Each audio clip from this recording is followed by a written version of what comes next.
Ya ubicándonos en la personalidad, en quién era en realidad Eduardo Cohen, me llama la atención cómo de pronto era un rebelde, era una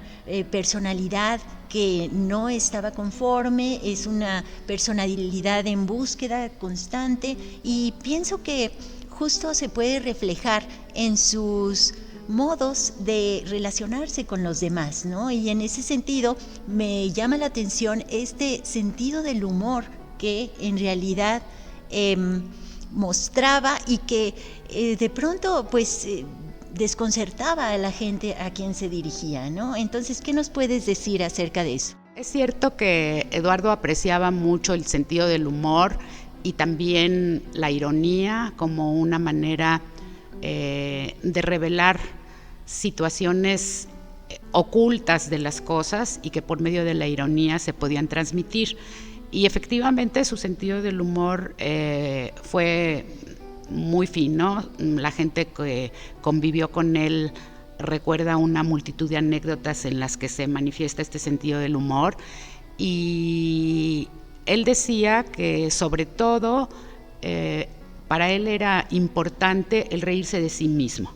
Él como que era un abanderado de la antisolemnidad. O sea, él decía, cuando le preguntaron en una entrevista, ya estando él enfermo, que cómo quería que lo recordaran, él dijo algo así como: yo quisiera que me recordaran como alguien antisolemne, alguien que supo disfrutar de la vida y alguien que también construyó su obra como un ejercicio lúdico que le permitió entender muchas cosas, ¿sí?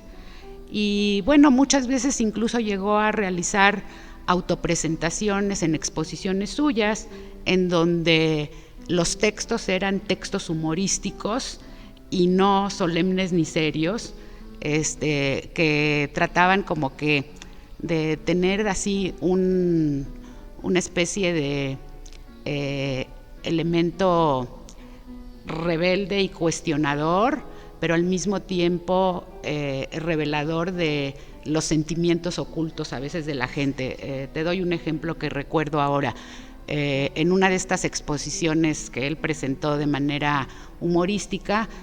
aparecía un párrafo que decía: a mí no me interesa tanto tener éxito, me basta con ver fracasar a los demás. Entonces, eran ese tipo de cosas que pues constituían parte de su reflexión, su introspección, y también el develamiento de muchos sentimientos que todo el mundo tenemos, pero que no nos atrevemos muchas veces a manifestar. Ya nada más como para puntualizar respecto a esta frase que cité, pues lo que él trataba allí de denunciar es finalmente un sentimiento que estoy segura que casi todos los seres humanos tenemos en mayor o menor medida, pero que muchas veces la envidia del éxito del otro pues es una realidad, y a veces hay, desgraciadamente, o no sé si desgraciadamente, pero es parte de la naturaleza humana, pues este disfrute en ver que el otro fracasa para que así uno se sienta mejor. Ya que estamos en esto, pienso que Eduardo fue un conocedor de la condición humana muy profundo, es decir, era muy observador, y en ese sentido podía plasmar en cada gesto de su pintura como toda una actitud que en un momento dado se transmite, ¿no? Entonces, en ese sentido, ¿qué nos puedes hablar? Cuando hablas de la palabra conocedor y de alguien que fue muy reflexivo, creo que esto tuvo que ver con el gran alimento que para él fue la lectura, pero una lectura deliberadamente productiva. Él, por ejemplo, fue un autodidacta, y a pesar de no tener una guía profesional que le fuera indicando los caminos por los cuales desarrollar el conocimiento en la materia que fuera, como que a lo largo de su vida llegó a ser un lector de casi todas las disciplinas, diría yo, o sea, desde psicología, psicoanálisis, filosofía, biología, historia del arte, etcétera, etcétera. Y esto como que, pues, obviamente enriqueció muchísimo su visión del mundo y su capacidad analítica. Creo que un producto que lo demuestra es la publicación de su libro por la UNAM, que fue un poco antes de que él falleciera, como 2 o 3 años, que se llama Hacia un arte existencial, reflexiones de un pintor expresionista, que bueno, después se volvió a editar de nueva cuenta en España, y es un libro en donde él reflexiona acerca justamente del arte y del arte expresionista. Y como dijo en algún momento el crítico Andrés de Luna, no es común que los artistas o que los propios pintores sean pensadores que reflexionen acerca de su arte. Y en el caso de Eduardo se daba, sin embargo, esta situación, de que no solamente pintaba, sino que reflexionaba acerca de qué significaba toda la producción artística, las corrientes, el mercantilismo alrededor de la obra de arte, en fin, toda una serie de aspectos alrededor de la producción artística. Esta cuestión justo de empalmar la cultura mexicana con la cultura judía, ¿qué nos puedes hablar de eso? Reflexionando ahorita de manera un poco improvisada acerca del tema, creo que respecto a la cultura mexicana se trataba de algo que él había recibido de una manera natural a través de su propia experiencia de vivir en México, ¿sí? O sea, el hecho de haber nacido acá, de que su lengua materna era el español, de que estudió en la Academia de San Carlos, de que comió a lo largo de su vida enchiladas y chilaquiles y huevos rancheros. Bueno, toda esa mexicanidad, digamos, él la recibió de una manera automática como la hemos recibido nosotros. Y como que me imagino que no estaba precisamente teorizada, sino que era una parte de su vivencia, ¿sí? Ahora, la parte de la cultura judía, pues sí fue recibida pues a partir de tradiciones familiares y sobre todo a partir del estudio. O sea, como que él sí fue muy curioso para descifrar y investigar acerca de los periodos de la historia del pueblo judío. Hubo temporadas en las que, por ejemplo, se sumergió mucho en textos bíblicos, pero también hubo otras temporadas en las cuales, por ejemplo, el tema de la Segunda Guerra Mundial, de la Shoah, del exterminio, o el tema, no sé, de los judíos en el siglo XVII con Spinoza, eran parte de su interés. Entonces, como que fue una combinación en la que la parte natural de la mexicanidad, dada a él por su vivencia aquí en el país, junto con la parte judía, heredada de tradiciones y costumbres familiares, más lectura y estudio, pues creó una combinación que me imagino que en parte de su obra a lo mejor puede ser detectada.